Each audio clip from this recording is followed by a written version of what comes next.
Hello students, good morning. आज हम लोग अपने एपी का नेक्स्ट पार्ट को जानेंगे। नेक्स्ट हम लोग को जानना है समेशन। समेशन जो इसमें हम लोग ऐड करते हैं, किसी भी नंबर को ऐड करना हम लोग इजिली जानते हैं किसी भी नंबर को कैसे जोड़ सकते हैं। लेकिन अगर वहां मोर देन वन नंबर रहेगा तो उसको कैसे जोड़ेंगे। Suppose we are having some numbers, supposing 1 + 2 + 3 + 4 + 5। ये तो आपको बहुत कम नंबर है, सिर्फ 5 ही डिजिट है। आप लोग इसको इजिली ऐड कर सकते हैं। 5 and 4 9, 9 and 3 12, 12 and 3 15। इसको ऐड करके आपका 15 आ जाएगा। लेकिन उस समय हम लोग इसको कैसे ऐड करेंगे जब ये पार्टिकुलर किसी सीक्वेंस में रहेगा और ये बहुत ज्यादा दूर तक रहेगा। मतलब ये 5 की जगह हो सकता है 50 रहे या 100 रहे। उस समय ऐड करना हमारे लिए मुश्किल होता है। तो उसके लिए हमारे पास एक फॉर्मूला है। इस फॉर्मूला के पीछे एक स्टोरी भी है। स्टोरी सिंपल सा है कि हमारे पास एक स्टूडेंट थे पहले, जिनका नाम था गॉस, GAUSS। गॉस में भी उनका टाइटल था। इनको स्कूल में ये बहुत ज्यादा शरारत किया करते थे। तो इनके शरारत को देखते हुए एज ए पनिशमेंट इनके जो टीचर थे वो इनको एक क्वेश्चन दे दिए। क्वेश्चन कुछ ऐसा दिए कि 1 + 2 + 3 + इस तरीके से पूरा इनको 100 तक ऐड करके इसका आंसर बताना था। कि आप इसको ऐड करके लाएंगे।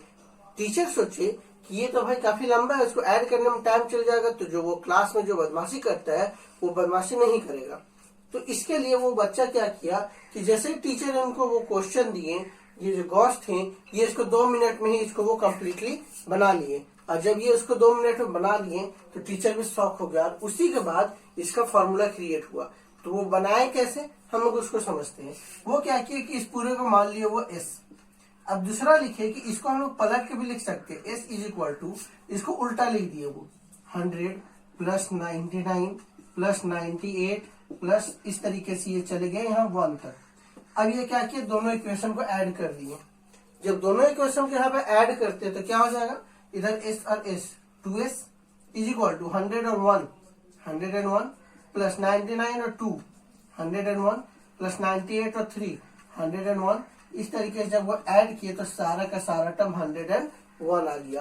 तो टोटल यहाँ नंबर कितना था, 1 से लेकर टोटल 100 तक था। यहाँ से ये निकाले इसको 2S = 100 टाइम्स 101।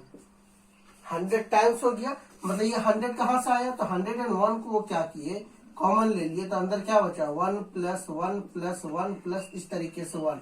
और ये टोटल 100 टाइम्स है, इसीलिए इसके बदले में उन्होंने सीधा लिखा 101 × 100।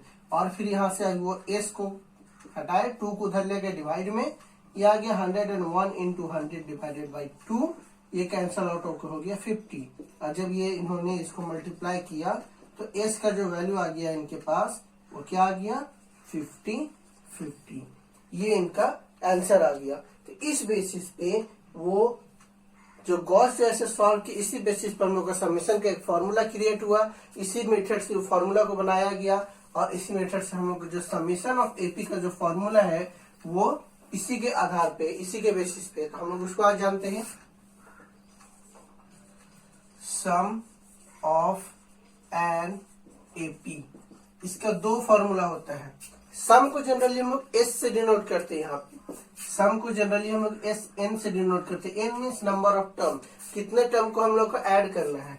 एक फॉर्मूला इसका होता है number of term divided by 2 × A। जो फर्स्ट टर्म उसके साथ हम लोग 2 को मल्टीप्लाई करते हैं, प्लस N - 1 × D। एक फॉर्मूला हमारे पास ये है। इस फॉर्मूला को अच्छे से याद रखिएगा, ये बहुत ही इंपॉर्टेंट फॉर्मूला है क्योंकि हमारे पास जो क्वेश्चन आते हैं ज्यादातर समेशन से आते हैं। अब इसको हम लोग कुछ इस तरीके से भी लिख सकते हैं। SN = N/2 2A। A मतलब 2 बार, इसको लिख सकते हैं A + A प्लस उसके बाद वाला टर्म को सेम वे लिख देते हैं × D। तो देखिए ये अगर लास्ट के इस टर्म को ले ले तो A + N - 1 × D, ये किसके फॉर्मूला के बराबर है, AN के। तो डेफिनेटली ये हो जाएगा N/2 × A + AN। ये देखिए ये इसका 2 फॉर्मूला हो गया। एक फॉर्मूला है हमारे पास SN = N/2 × 2A + N - 1 × D, और दूसरा है SN = N/2 × A + AN, या फिर इसी को A + L बोला जाता है। ए एन को एल भी हम लोग बोलते हैं।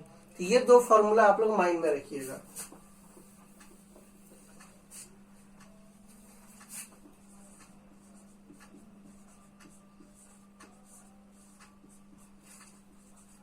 या फिर इसी को हम लोग इस तरीके से लिखते हैं n/2 a plus L. L means last term होता है।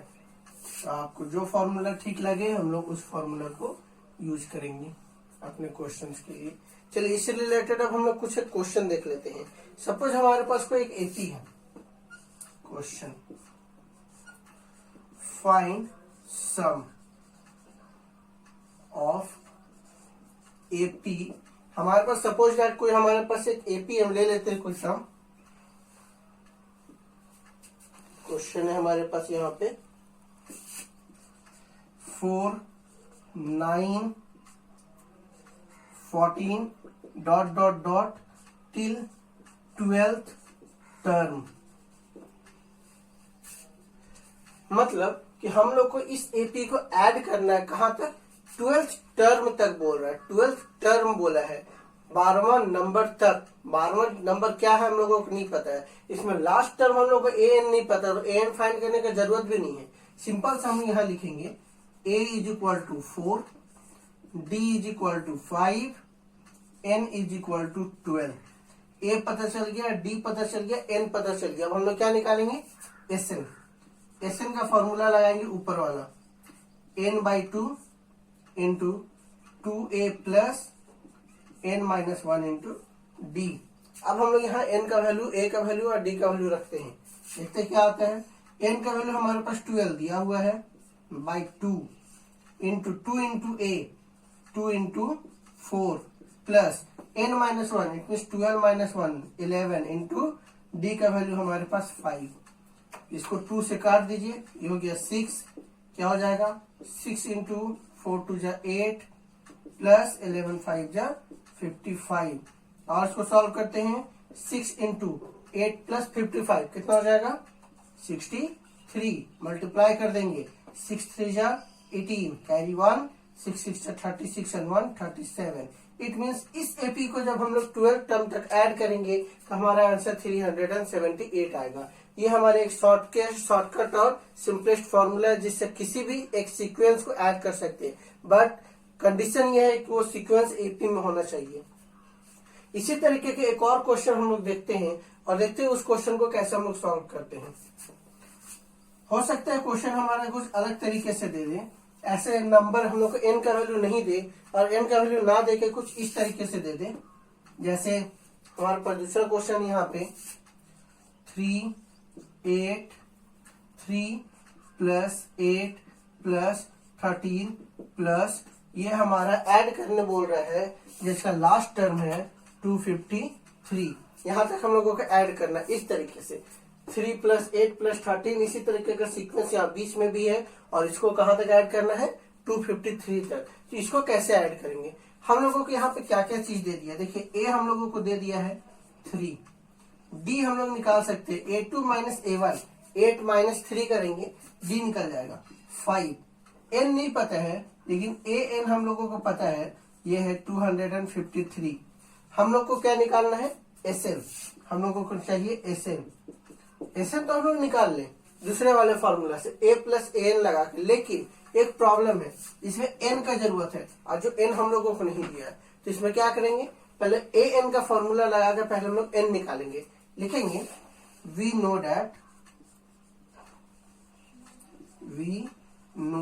दैट क्या जानते हैं, an = a plus n-1 into d। an हमारे पास 253 = 3 प्लस n-1 इंटू 5। 3 को इधर भेज देते हैं, 253 माइनस 3 हो जाएगा ये 250। 5 इधर क्या है, मल्टीप्लाई में है, n-1 इंटू 5। 5 इधर आएगा तो किस में हो जाएगा, डिवाइड में। 250 डिवाइडेड बाई 5 = n-1। ये जब कैंसल आउट होगा तो ये हो गया 50, -1 इधर आएगा तो क्या हो जाएगा, ऐड हो जाएगा। इसका मतलब कि n का वैल्यू हम लोगों का हो गया 51। अब n का वैल्यू निकालने के बाद इस तरीके के क्वेश्चन में जब n पता रहे n पता ना रहे तो पहले ए एन का फॉर्मूला से एन का वैल्यू फाइंड आउट कर लेंगे। After getting the value of a n we will use the formula of s n. S n is equal, अब आप कोई भी फॉर्मूला यूज कर सकते हैं, या ऊपर वाला या फिर नीचे वाला। हम नीचे वाला यूज करते हैं क्योंकि हम लोगों को ए एन पता है, ज्यादा कैलकुलेशन नहीं करना पड़ेगा। तो हो जाएगा s n is equal to n by two into a plus a n. अब एन का वैल्यू हमारे पास कितना आया 51, तो एन का वैल्यू हम लोग 51 रख देते हैं, डिवाइडेड बाई 2 इंटू ए का वैल्यू है 3 प्लस ए एन का वैल्यू है 253। हम लोग उसको ऐड करेंगे और सीधे सॉल्व करेंगे। हम लोग आ जाएगा 51/2 इंटू ऐड करते हो जाएगा 256। जब इसको ऐड कर लेंगे, इसको कैंसल आउट करेंगे, क्या हो जाएगा कैंसल आउट करने से 128 128। It mean 51 into 128। इसको मल्टीप्लाई करेंगे, मल्टीप्लाई करके हमारे पास जो भी टर्म आएगा ये हो जाएगा हम लोगों का सम। तो इस तरीके का कोई भी क्वेश्चन जो रहेगा, जो हम लोगों को लास्ट टर्म दे देगा लेकिन एन का वैल्यू नहीं देगा, तो हम लोग ए एन की मदद से पहले एन का वैल्यू फाइंड आउट करेंगे, फिर एस एन का फॉर्मूला लगा के एस एन फाइंड करेंगे। लेकिन अगर हम लोग को एन का वैल्यू दे दिया है तो ए एन आपको फाइंड करने का कोई जरूरत नहीं है, आप लोग इजिली उसका वैल्यू फाइंड आउट कर सकते हैं। आज के वीडियो के लिए इतना ही। अपने नेक्स्ट वीडियो में हम लोग इससे रिलेटेड कुछ और भी क्वेश्चन को प्रैक्टिस करेंगे। Thank you.